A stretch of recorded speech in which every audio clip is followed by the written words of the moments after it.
have knowledge in every single area regarding special education and all forms of disabilities for Mhm. individuals with disabilities.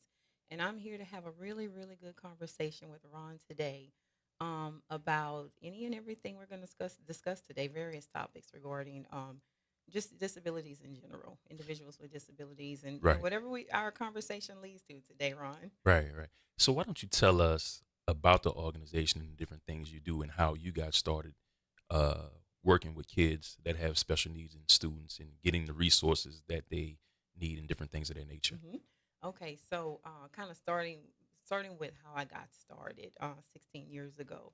So basically, working with individuals with disabilities, of course, was not my first career. Hmm. So my initial career was in banking, transition from banking into real estate. Okay. Yeah. Into real estate, had my own real estate brokerage, and but always had an interest in education. Hmm. So I started volunteering at the Adult Literacy Advocates, Okay. and I actually worked with adults who volunteered and worked with adults who were working towards earning their GED. I did that twice a week, Tuesdays and Thursdays, and just the need that I saw in those adults and those adults that were working to earn their disabilities, just the struggles Yeah. that they had, even comprehending and learning the information to just get what they needed to earn the GED. It was definitely a struggle for many of those adults. So me volunteering there twice a week turned into me being there every day. Really. Yes, every single day. Right. And just in doing that and being extremely busy with my real estate business at the same time, which of course, took me away from my family much more than I wanted to be away from my family. So I was on the road all the time, showing houses every day, Right. Right. in addition to spending time at the adult literacy advocates every day, working with those adults. And I kind of sat down one day and said, I need to make a decision here. Hmm. I need to make a decision. Where do I really want my priorities to lie? Do I want to be on the road every single day, showing houses and spending time at the adult literacy advocates, or do I want to have more time to be with my family? But I know I did not want to decrease the time that I was spending helping individuals that really, really needed my assistance. Hmm. So from there, I made the decision. I had already earned a bachelor's degree from LSU, so I made a decision to go back to graduate school and get a Hmm. master's degree and shift my focus. Right. So never left the real estate business. Yeah. Of course, I love real estate. So, I but I could tell kind of by the smile. yes, I shifted my focus Yeah. and went to graduate school and basically decided to get a degree in teaching individuals with disabilities. And from there, just kind of shifted my focus. Kind of just made a shift in the way I operate my real estate business, and my primary focus became working with individuals with disabilities. What was the reasoning behind that? What was the impetus to start working with people that were considered special needs? hmm Did you experience that with a family member? Like, how did that whole thing come about? I didn't necessarily experience that with family members, Hmm. but it was just something in me. I've always had a spirit of compassion. Hmm. I've always, I believe that I was definitely born and gifted with a servant's heart Okay. to just help people who were in need. Right. And when it comes to supporting and assisting individuals with disabilities, it takes a special person to do that. Hmm. That's not something that everyone can do. Right. And not only understanding the disability itself, but being able to assist individuals the way they need to be assisted. So, I felt that I was able to reach individuals with disabilities from adults to children to, every age bracket. I was able to reach those individuals. So, and even across the years, that's basically all I focused on. I had one moment briefly Mm. where I kind of left that area and shifted into another area briefly for 4 months and realized very, very quickly that was not for me. I needed to go back to the area Right. where, my passion lied, and that was working with individuals with disabilities. Right. A lot of people, I find, you and I talked, before the interview. I can remember very, very well growing up, you know, going through the New Orleans public school system, and my family had to fight to get the resources that I needed and different things like that. Because to my listeners who have been listening, I was born with cerebral palsy, and I can just remember that my family had to fight. We didn't have the resources. Like they had to go ahead and search and get on the grind and do different things, and it's totally different now from when it was back then. There's more resources. There's more help for students coming up, and I would say I'm impressed to know people like you, and I'm glad to know people like you because you advocate for people like us, and that is very, very impressive. So, tell us a little bit more about the organization and some of the other services that you have to offer. So outside of what I do with the education system in general, Hmm. I do have relationships with other organizations outside of the educational system. So one of the organizations is Exceptional Lives. Hmm. So Exceptional Lives is an organization that provides resources and information to parents and educators, individuals with disabilities. Their primary focus is here in the state of Louisiana as well as Massachusetts, but anyone can go to their website and receive the resources and support. So, in addition to resources, they provide information to different service providers, Okay. information if individuals need specific services. Where can I go to get those services in my area? Um, Services from, how do I apply for SSI? If my child needs speech services, if I need services in the education area, just where can I go to get services? And if I just need resources, if I need support, if I need to know strategies on how to help my child in those areas, where can I get that information? So that information can be found on their website, exceptionallives.org. I also actually have a blog column on that website, information from the SPED expert, where I write blogs tailored to parents as well as educators on various topics. And every other month, a blog is published on different topics. So that is accessible through the website as well. And I served as an advisor to Exceptional Lives and just recently transitioned from an advisor to serving on the board of directors for that organization as well. Can you tell So us about that? yes, I'm very excited about that. Exceptional Lives, they've been around many, many years. And in addition to the resources they provide, they actually have recently started establishing relationships with different school districts where they will actually go into the schools and provide professional development to educators to help strengthen their knowledge and skills in different areas as well. So, in addition to Exceptional Lives, I have a relationship with another organization called Progress Center. Okay. Progress Center is a center that is based out of the American Institutes for Research. American Institutes for Research is a federal funded center, federal funded organization. They have multiple centers across the country. Some of their centers lead IDEA, NCII, which is the National Center for Intensive Intervention. But Progress Center provides resources and support to educators and districts across the country. Everything they do is tailored towards individuals with disabilities. All of their resources are free because they're a federally funded center. So their resources are tailored to educators, educational leaders, as well as parents. So individuals can go to their website and receive all of the resources for free. Districts can also request support if they need your support. Can go into those districts and provide support in the district. So I've served as a what's called an educator in residence Hmm. with Progress Center for the past about 3 or 4 years now. So I have the privilege of working with center staff to help them develop resources for their website. I've led a small group for their website.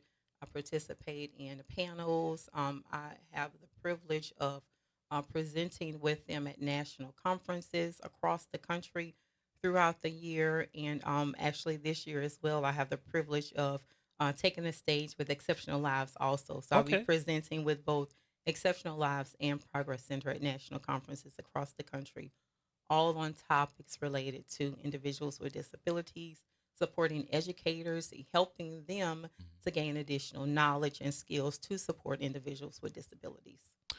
So, you being a education specialist and having the knowledge of all the resources that are out there, why do you think people still don't go after the resources that are out there?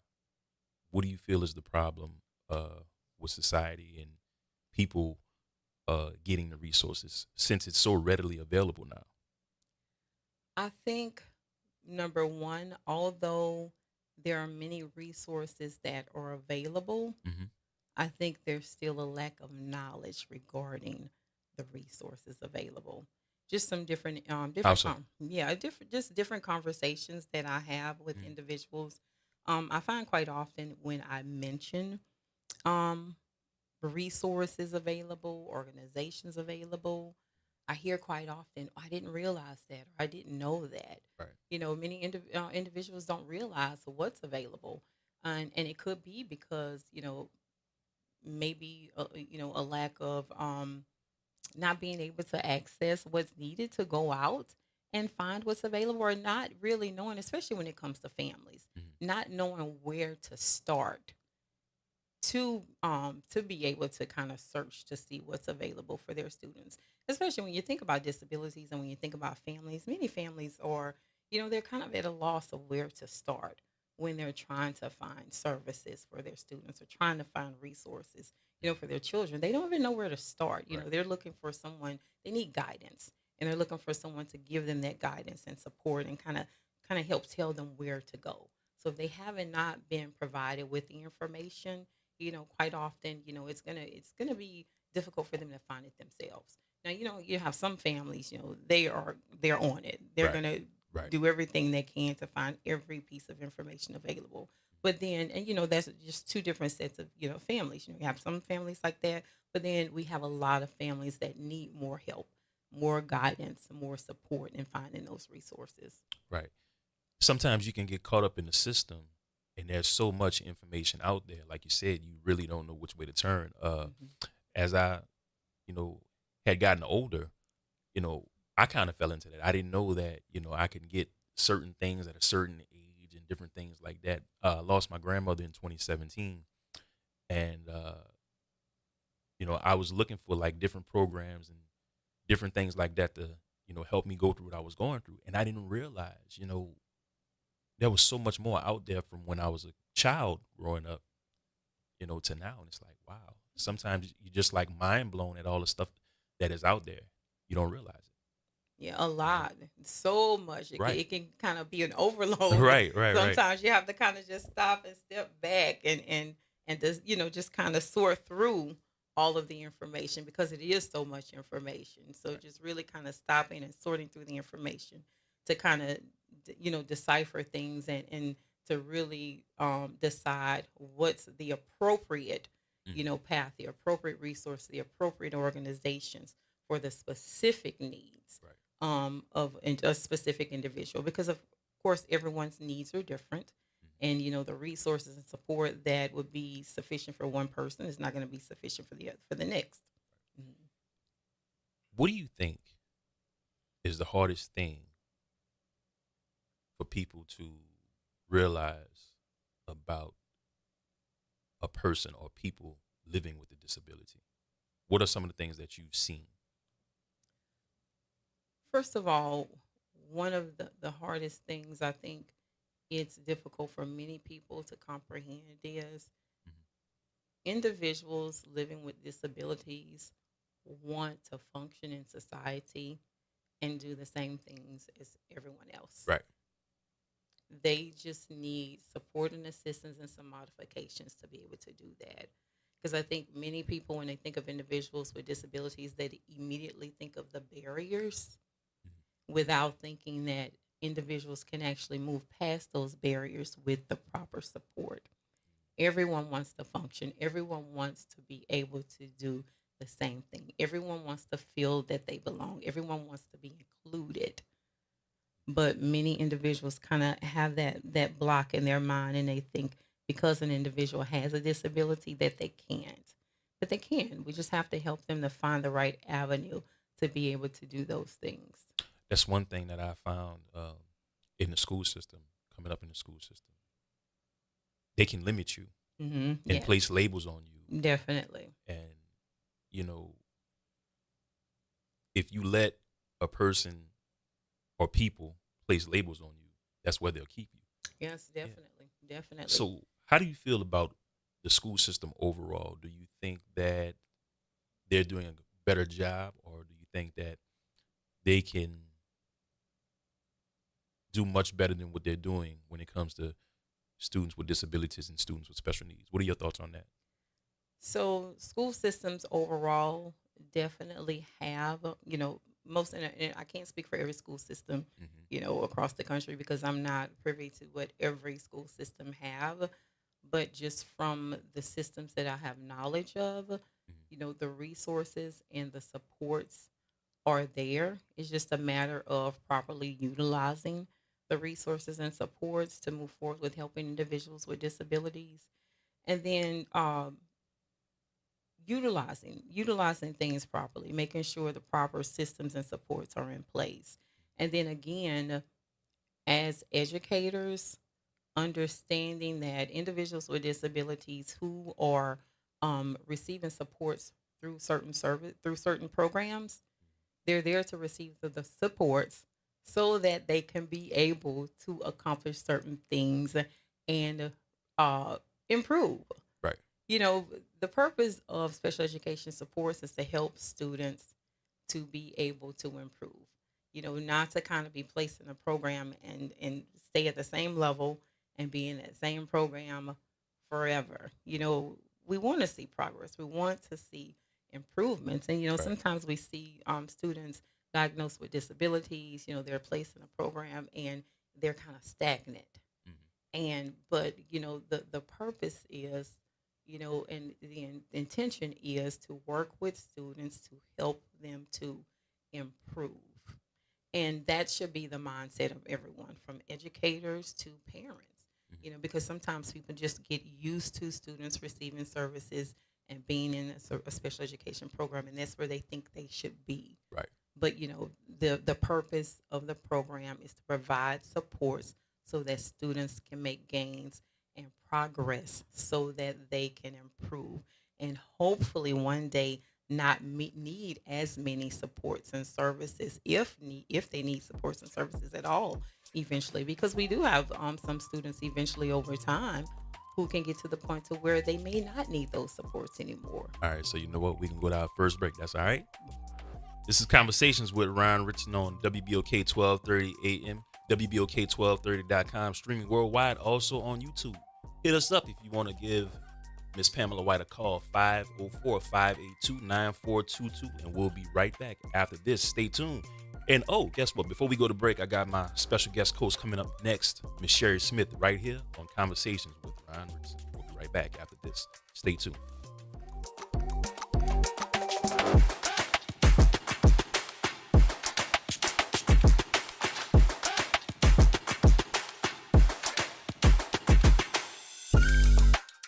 New Orleans, are you ready for a voice that says what you're thinking? Who that, you might ask? Arrington Gavin. That's right, I'm your guy, host of the Arrington Gavin Show, giving you so much filled with bold opinions, real conversations, and zero sugarcoating. We're going to be diving into the issues that matter: politics, pop culture, and all the above, unfiltered and unafraid. Catch the Arrington Gavin Show weeknights from 7 p.m. to 8 p.m., Monday through Fridays, right here on WBOK, What New Orleans is Talking About. Hey family, Ron Richardson here, host of Conversations with Ron Richardson. If you're looking for quality catering and barbecue, you need to contact my friends at Kuzan's Catering and Barbecue Team. Mr. Eddie Bunch and Kuzan's have been serving the West Bank since 2013 with their quality selection of barbecue and seafood. If you're looking for quality catering, be sure to contact Kuzan's Catering, located at 618 Westwood Drive in Marrero, or you can go to kuzansonline.com for more information for all the services that they offer, or call 504-233-4227. Catering done the right way just for you. That's Kuzan's, baby. The National World War II Museum. Located in the Warehouse District of New Orleans, the National World War II Museum tells the story of America's experience in the war that changed the world, why it was fought, how it was won, and what it means today. Visit them online at www.nationalww2museum.org for time tickets and safety information. Are you now, or have you ever wanted to be in the biz? The NAACP Hollywood Bureau is proud to present Be in the Biz, a one-day symposium designed to share valuable information and access to some of the entertainment industry's top power brokers, writers, directors, producers, and storytellers from all forms of media will learn about pitching techniques, adapting scripts to the screen, collaboration between creatives and media executives, and all the behind-the-scenes roles for creative professionals. Be in the Biz is coming to New Orleans on Saturday, May 31st at Studio B. For more information and to register, visit at NAACP Hollywood Bureau on Instagram.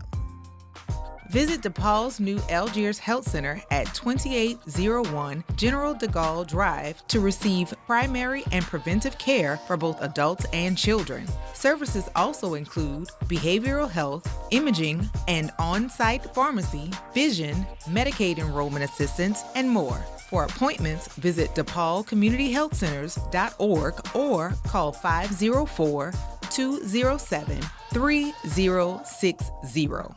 New Orleans, you want to know what we're talking about? Tune in every Saturday morning from 9 a.m. to 10 a.m. on WBOK for Conversations with Ron Richardson. The topics will always be hot and the conversation will be all the way live. Meet us there. We'll save you a seat. We can also talk about you and your business as a sponsor of Conversations with Ron Richardson. Contact Ron at 504-874-4584 or email him at richardsonronald024@gmail.com for more details.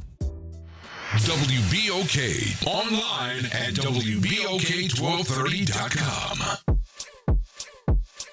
It's the place where we can be open and honest about real-life issues. You're listening to Conversations with Ron Richardson, live on WBOK and online at WBOK1230.com. And we are back. Conversations with Ron Richardson. If you want to get in contact with me, guys, you know what to do. You can hit me up on Instagram. You can follow me at Ronald_Richardson_Jr. on Instagram. You can hit me up on Facebook. Just search for the Ron Rich Facebook page. And I have my very, very special guest, Miss Pamela White, in the building. How are you?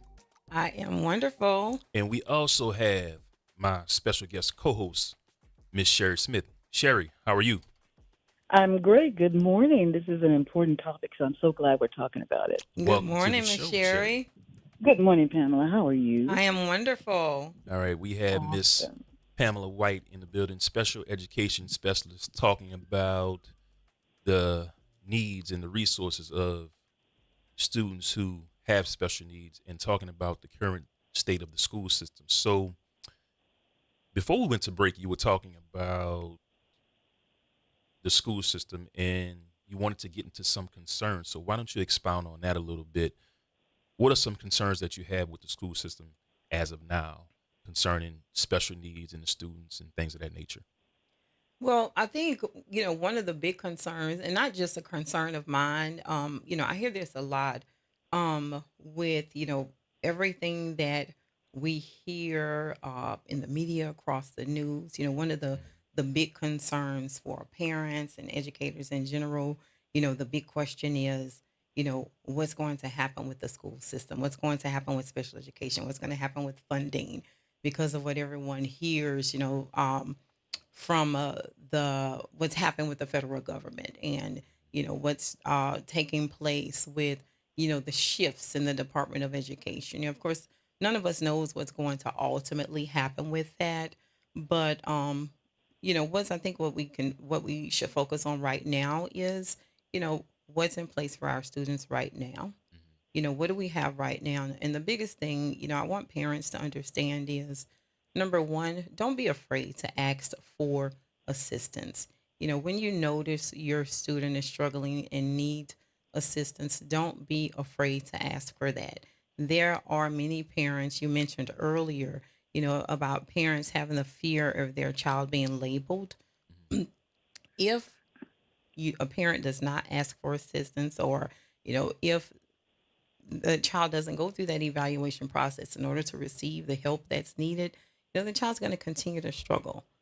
And, unfortunately, we have to kind of get past, I really kind of think we're at a point now where, the stigma of being labeled, we're really kind of past that. We really, we have some individuals who kind of still have that mindset, but, you know, children, we are at a stage where we really, really were pushing for inclusive education, feelings of belonging so that all individuals with disabilities feel that they belong, where individuals are being educated more in the regular classroom setting, very, very, we're seeing individuals in fewer smaller class setting, what's considered a self-contained class, those types of class settings are um, decreasing more and more students with disabilities are being educated in the regular class settings with their peers. So, the important thing is students receiving the assistance and the support they need instead of being concerned about a label, because, that concern is just going to prohibit, students from getting what they need. Right, and also kind of discourages them from wanting to go forward with their education, or if they want to Right. do something, concerning a certain career, they may not have the confidence to Exactly. to pursue that because of what they were quote unquote labeled as in school. Right, Right. exactly. Right. And children are going to kind of feed off of, you know, the energy and what they hear from other individuals. So, especially, whether it's the home or the school, if others are, you know, making a big deal about a label, or if they hear that, then that's just going to reflect off the child onto the child. But, Right. if we can just move forward with you receiving the support and assistance that you need to help you improve and be great, that's just going to help motivate them so they can be able to move forward in school with getting the support and assistance they need Mhm. without feeling, like they're being shunned by others. Right. And people Pamela, don't you know what go I? ahead. I'm Oh, I'm sorry, sorry. sir. Go ahead, Ron. Oh, No, I was going to tell Pamela. I think yeah. she makes a really good point in that when people say they're differently able, doesn't mean that they are unable. It means I can do exactly what you can do, but I have to accomplish it a different way. It doesn't mean I'm not capable. It means I have to do it a different way. And that's what everybody in general, I would think, whether you're someone dealing with disability or not, everybody has a way or function of how they can accomplish a certain thing. So labeling, I agree with Pamela. At this stage in the game, it's kind of outdated because it was probably mislabeled to begin with in the beginning when we were talking about people with disabilities. But as she said, we have progressed, I think, a great distance now. And so they need to understand disabled does not mean unable. It just means differently abled, as we say it. Definitely. I Right. love that word, differently Right. abled. I love that. And that's what I'm with my advocacy. I'm trying to get away from using that word disabled, and I struggle back and forth because disabled is what we know. You Right. know what I'm saying? So I do struggle with when I make my post, or when I'm speaking on an upcoming show. I do struggle with using disabled versus differently abled. I'm still still working on it, but I'm Right. getting there. Yeah. And one of the things I want to backtrack on a little bit is like we said, the psychological aspect of being labeled. I am a prime example of that. You know, they labeled you as when I was coming up in school. They labeled you as disabled, or we were known as inclusion students. And as a child, and I'm talking 9, 10 years old, I'm sitting there like, okay, well, I know I didn't belong with that class. Why am I here? You know, and that was one of the hardest things for me to have to wrestle with as a kid and young adult, because it's like, why am I here? Why are they putting me in this program or this class? Man, if you don't have anybody advocating for you, you know, parents, parents must advocate. If you don't have anybody advocating for you or a support system, you know, you can get lost in the system. Right. Definitely. Right. Definitely. You definitely can. Mhm. And I love what you say, you questioned why were you in a certain, class Right. setting, Right. especially if you didn't believe you needed to be there, like you could function outside of there. Right. And, it's important for individuals to understand that, a disability does not define where you should be educated. Right. There are multiple individuals that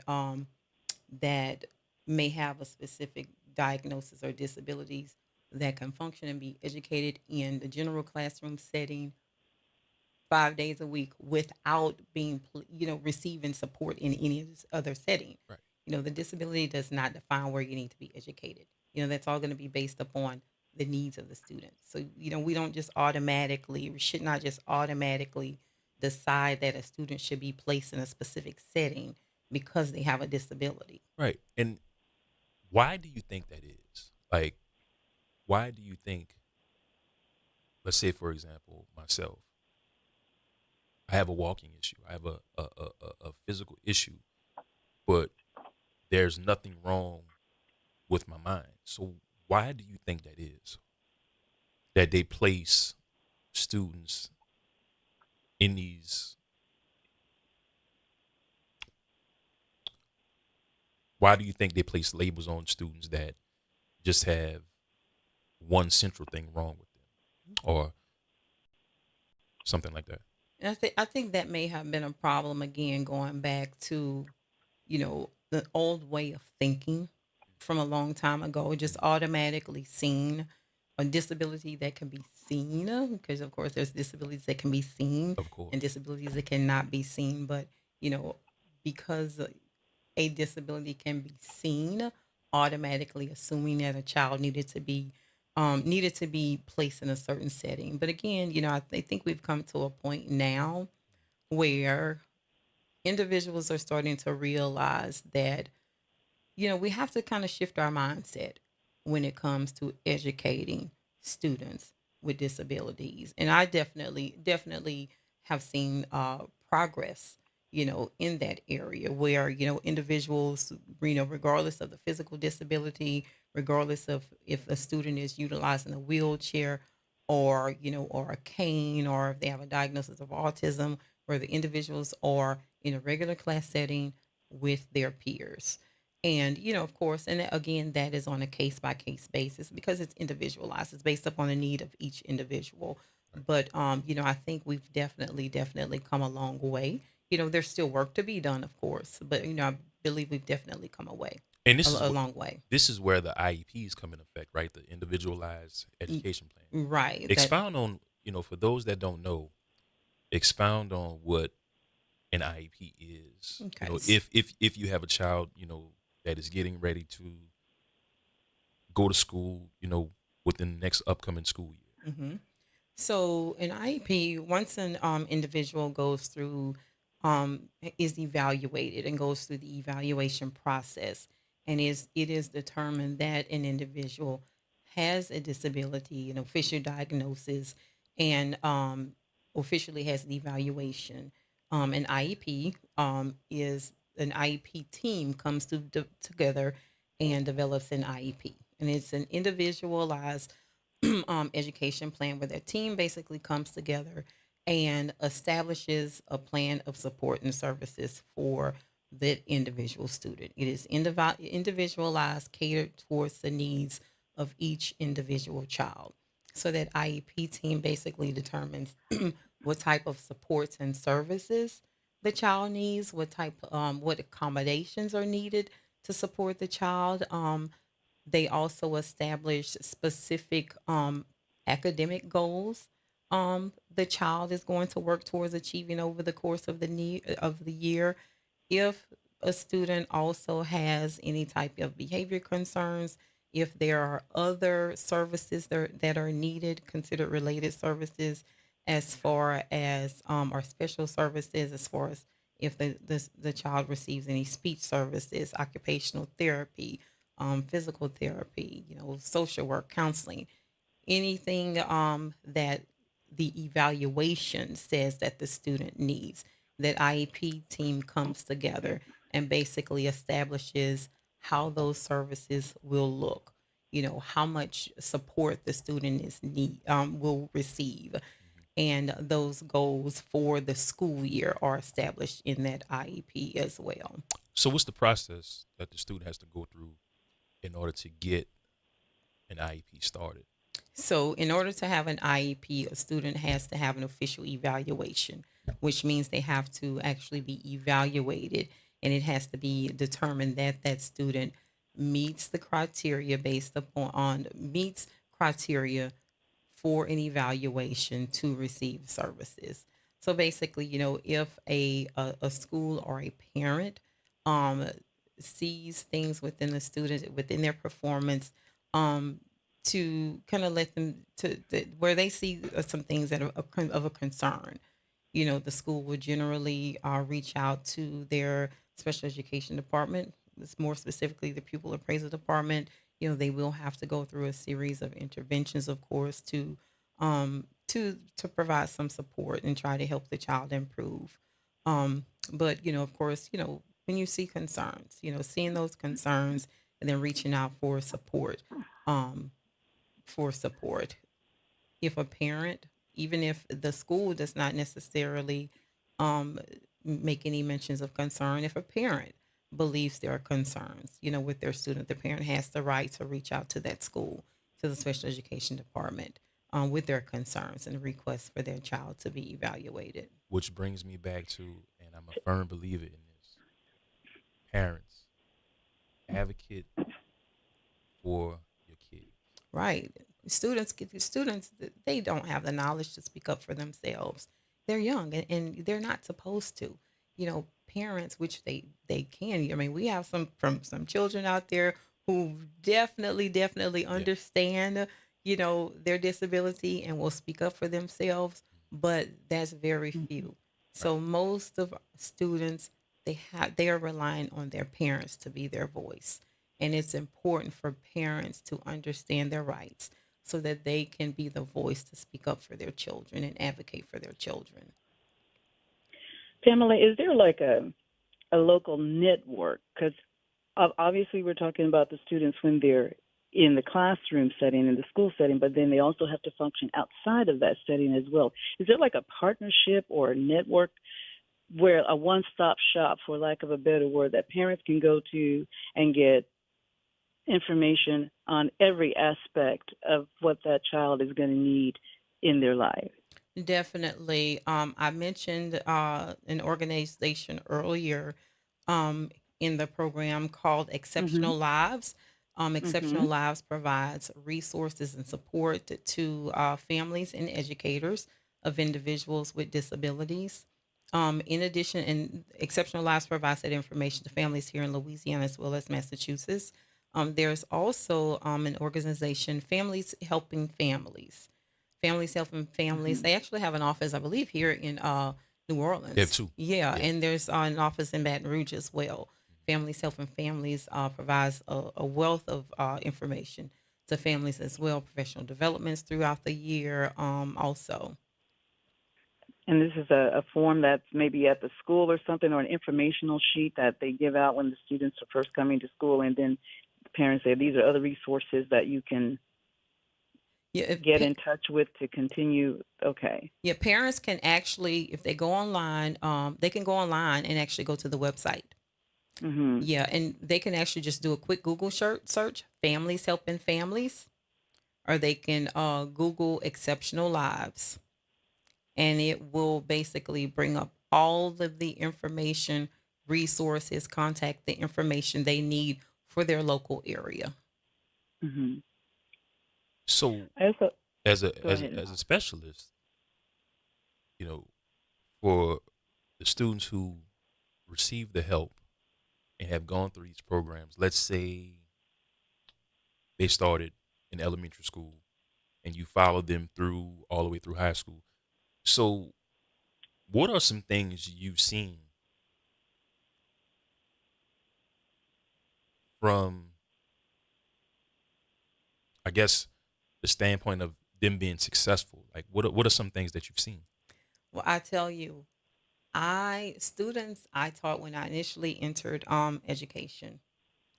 Students I taught in elementary school, I have followed a large number of those students. Really? Yes, Wow. in fact, I have pictures of my phone on my phone right Okay. now of me attending graduation ceremonies for those students. And it's just amazing, seeing the progress that students make from elementary school to middle school to high school, Yeah. and just being able to keep in contact with those parents throughout the years. And I will tell you something that's very funny. Uh-huh. One of the graduation ceremonies I attended last school year for a student I taught, I started teaching that student in second grade. Okay. He graduated from high school last school year, and I attended his ceremony. And after his ceremony, he's actually in barber school now. Oh wow. He's working to be a barber. Okay. Yes, and his mother sent a picture of he and I Uh-huh. at his graduation ceremony in high school, and she still had a picture of he and I when he left fifth grade in elementary school. Wow. She sent those pictures side by side. Mhm. And in addition to that, another student I taught in elementary school, graduated from high school. His mother did the exact same thing. She had a picture of he and I when he left elementary school, and she sent that picture of he and I when he graduated from high school side by side. And that Wow. student is actually at BRCC now. Wow. He's attending school at BRCC. Which brings me to a personal story. Years ago, I'm not going to state the exact date that I graduated, but years ago, I went through graduation and I had my struggles. Uh, Anybody who knows me personally knows that I had my struggles when it came to, just getting through school because of what I dealt with. And this is why this interview hits close to home with me, because I was that student. So shouts out to Miss Bernadette Kennedy, because she was my resource teacher my senior year, and she advocated for all of her students. And I was in a situation where I didn't know if I was going to graduate, and she was like, "Ryan, you're gonna do this." So she talked me through. But long and short of it, I can remember I didn't get to see her graduation day because it was so much going on. So years later, we run into each other on Facebook, and I asked her, "Miss Kennedy, is this you?" And she's like, "Yeah." And I'm like, "Well, I don't know if you know, but I'm doing radio now." She was like, "I remember you. I'm so," and that just made me feel so good, because out of all the teachers that I had, I can remember Miss Kennedy advocated for me, and she fought for me to get what I needed to get, the help that I needed to get. And some things you just never forget. Definitely. Right. So we got to go to our second break, y'all. We got a lot more coming up on Conversations with Ryan Richardson on WBOK 1230 AM, streaming worldwide on WBOK1230.com, and also on YouTube. We'll be right back after this. Stay tuned.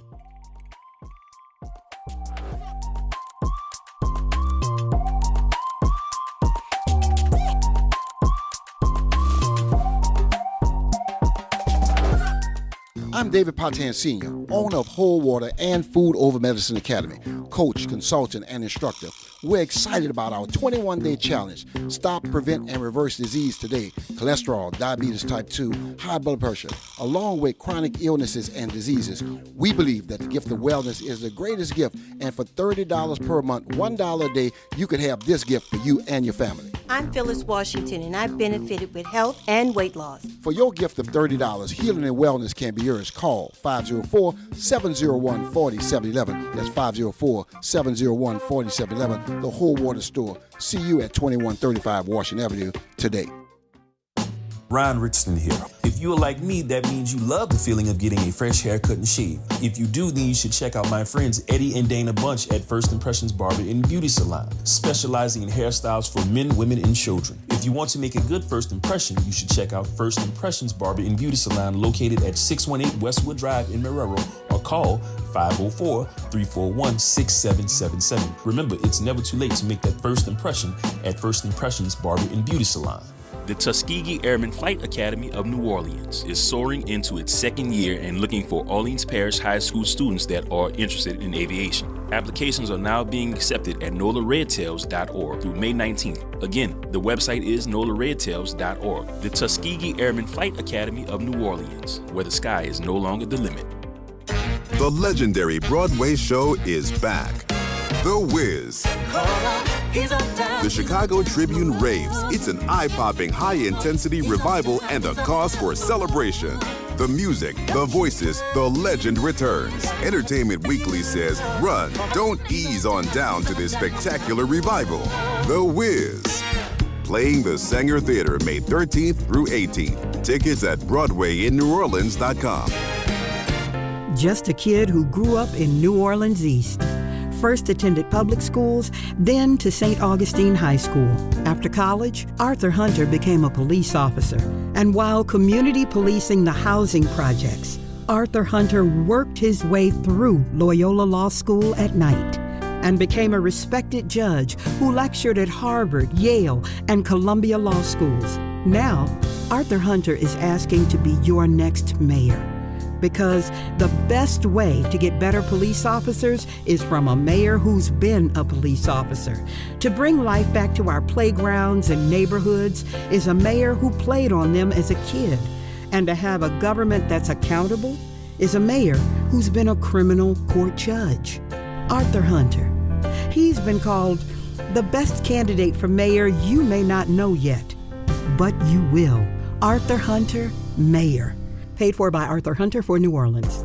New Schools for New Orleans is committed to celebrating the hardworking teachers of New Orleans. Thank you to all the educators who came out to the 4th annual NOLA Teacher Fest at Champion Square. We had over 2,000 attendees. Special thank you to our sponsors, Allstate Sugar Bowl, Entergy New Orleans, Raising Cane's, Align Ed New Orleans, Agenda for Children, and Oshner Children's for their commitment and support. Teachers and school leaders, enjoy the summer break. New Orleans, you want to know what we're talking about? Tune in every Saturday morning from 9 a.m. to 10 a.m. on WBOK for Conversations with Ron Richardson. The topics will always be hot and the conversation will be all the way live. Meet us there. We'll save you a seat. We can also talk about you and your business as a sponsor of Conversations with Ron Richardson. Contact Ron at 504-874-4584 or email him at richardsonronald024@gmail.com for more details. WBOK. Listen now on WBOK1230.com. Thanks for listening to Conversations with Ron Richardson, live on WBOK, and listen online at WBOK1230.com. Now, back to Ron. Welcome back. This is Conversations with Ron Richardson on WBOK 1230 AM, WBOK1230.com, streaming worldwide. Remember, guys, you can hit me up on social networking. Just search for Ronald Richardson on Facebook. Or you can also follow me on Instagram. Just search for the Ron Richardson Instagram page. I got a little tongue-tied there. It's Ron_Richardson_Jr. on Instagram. And I am back with my lovely guest, Miss Pamela White, and my co-host for this morning, Miss Sherry Smith. How you ladies doing? Absolutely amazing. All right. So we were talking during the break, you and I, Pam, and the last segment I was telling you about, my teacher, Miss Kennedy, who I'm still in contact with to this day. And, you know, this interview hits really, really close to my heart and close to home because I was that student. Mm-hmm. I had teachers tell me, I wasn't going to be able to do this. Like I can remember, and I'm just being as honest as I possibly can here. I can remember one teacher telling me, or one guidance counselor telling me that, I was never going to get into college. Right. And I don't think they realize what that does to you, you know, to a student who's trying to do the best that he can with what he has. That's a psychological. Definitely. It's crazy, yeah. Yeah, definitely. You know, and we were talking, how during the break, how if students don't have anybody advocating for them, they can get lost in the system. And you brought up an interesting point too during our conversation. You said, after high school, that transition from high school into adulthood is also a very, very volatile time. It's critical. Right. It's critical. And I'm right now, I'm speaking directly to every parent out there. Transition planning is critical. Those years in school, that's just a short span of time in a child's life because after high school, they have the rest of their life. Right. And it is critically important to ensure that transition planning happens. Well, first of all, it's required by law. In high school, that transition planning should start. You start having those conversations. But now, is that something that you have the conversation? Is that something that you have amongst yourself with the child, or is there a program? That should happen in the IEP meeting. Okay. You should start talking about transition planning. Students are given transition assessments to kind of gauge their interests. What are they interested in? What career paths are they interested in? When they complete high school. So just start having those conversations. And then especially also for students with severe disabilities. Having a severe disability does not mean when you exit high school, that's the end. So often we see individuals with severe disabilities exit high school and just sit at home. Or I can remember this also because I knew a lot of those students. They would give them extra years in school. Right. And which the law does allow a student to remain in school until age 22. Okay. It does allow that. And then some students may need that, to get that additional time, especially for those who struggle a little bit more academically. And the IEP team makes that decision. They may decide that, a little bit more time may be suitable so that they can get as much academic instruction as they can. But it's not the end. It's important to ensure that a plan is in place for when a student exits school. We are at a place now where there are so many programs available for individuals with disabilities. From the work-based programs to community colleges to universities, there are programs all over the place. And those programs are continuously increase every single year. Here in Louisiana, more locally, Baton Rouge Community College has a program for successful employment. That program is for individuals with disabilities. And their program has evolved over the years where they can even work towards an associate's degree in that program. LSU recently established a program, and that is a residential program where individuals with disabilities can actually stay on campus. Now, that program right now is just a program where they're working towards a certificate, but hopefully that will evolve to where they can actually work towards some type of, a degree, but or trade or something like that. Right, or a Yeah. trade, but they learn those work skills and additional life skills and have the college experience.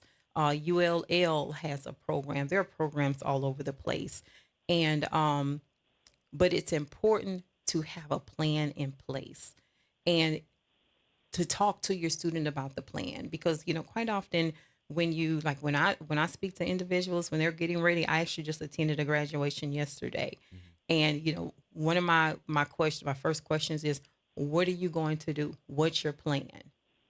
And a lot of times I hear students say, well, I don't know. And say, well, let's talk about it, because you need a plan. Like, you shouldn't exit high school without a plan. You need a plan in place. And if you don't have one in place, if they don't have one in place when they exit high school, there's a very high probability that they won't ever have a plan in place. My plan was to work in communications, to be a journalist. And look at you. But I didn't know, years later I'd be sitting in this chair talking to you and meeting all the people that I've met over the past 15 years, man. It has been one wild ride. Right. Yeah. And even if they're not 100% sure, they need a plan, because it's okay for that plan to change. We don't all, and everyone doesn't necessarily completely stick to, their initial career goal or, their initial plan. Look, my career changed over time, but you have to have a plan in place. And if that plan has to be tweaked and adjusted, that's okay. But they need a plan.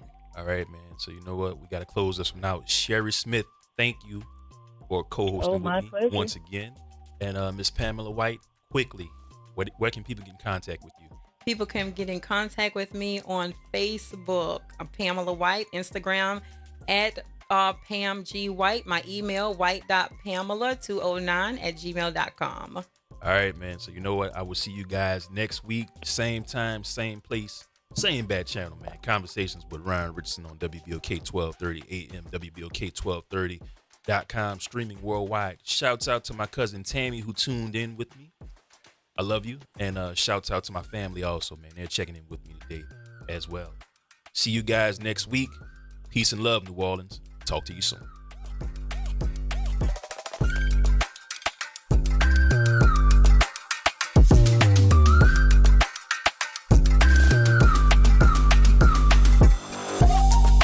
WBOK online at WBOK.